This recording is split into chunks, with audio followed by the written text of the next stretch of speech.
પરીક્ષામાં ટિપ્સ તો જો બચ્ચો, સૌથી પહેલી વસ્તુ કે તમે ડોક્ટર પાસે જાઓ છો તો કોઈ દાડે આને ટકા પૂછો છો કે તમારા પરીક્ષામાં 10મી ધોરણ 12મી ધોરણમાં કેટલા ટકા આવ્યા હતા?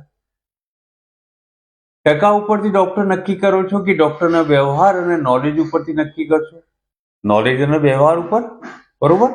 એવી રીતે બાળકો ધ્યાન રાખો કે ટકા એક લિમિટ સુધી સારા હોય છે, બાકી આને પછી તમારી જો આવડત તમારા અંદર છે, ટેલેન્ટ જો તમારા મમ્મી પાપાનો તમારામાં આવેલો છે, આ વધારે કામ કરશે.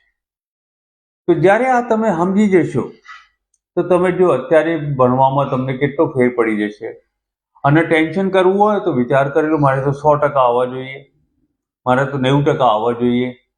તો આ ટાર્ગેટ બનાવતાય તમને ટેન્શન વધી જશે, અને આ ટાર્ગેટ ઓછો કરતાય તમને તમારો મગજ એટલો આરામમાં આવી જશે કે કદાચ જો 60% આવતા હોય તો તમારા 90% આવી જશે. એટલે સૌથી પહેલી ટીપ કે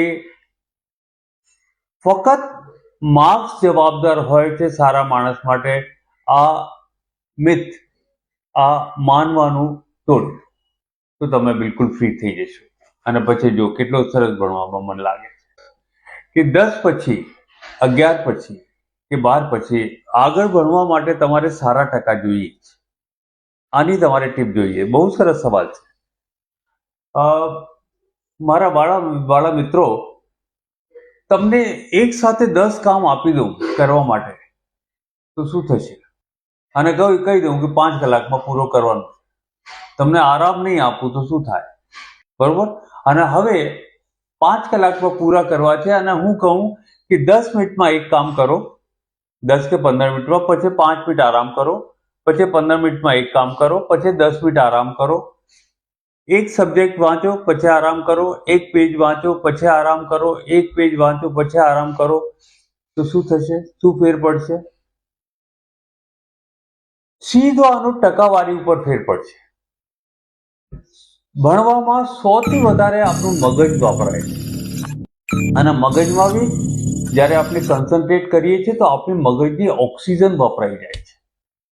અને જ્યારે ઓક્સિજન વપરાઈ જાય તો આની જગ્યા કાર્બન ડાયોક્સાઇડ બની જાય છે. અને કાર્બન ડાયોક્સાઇડ, તમને ખબર છે કે ધુઆ થઈ જાય તો આપણે યાદ કંઈ આવતું નથી. તો તમારા માટે મનોવૈજ્ઞાનિક ટીપ એવી છે કે તમે કાંઈ બી ભણો, 10 મિનિટ ભણો, પછી 5 મિનિટ આરામ કરો, 15 મિનિટ પછી ભણો, પછી 10 મિનિટ આરામ કરો. ઓક્સિજન એટલી આવવા દો મગજમાં કે ફટાફટ યાદ આવે. અને યાદ આવશે તો તમારા ટકા ગારંટેડ આવશે, કોઈ ચિંતાવાળી વાત નહીં.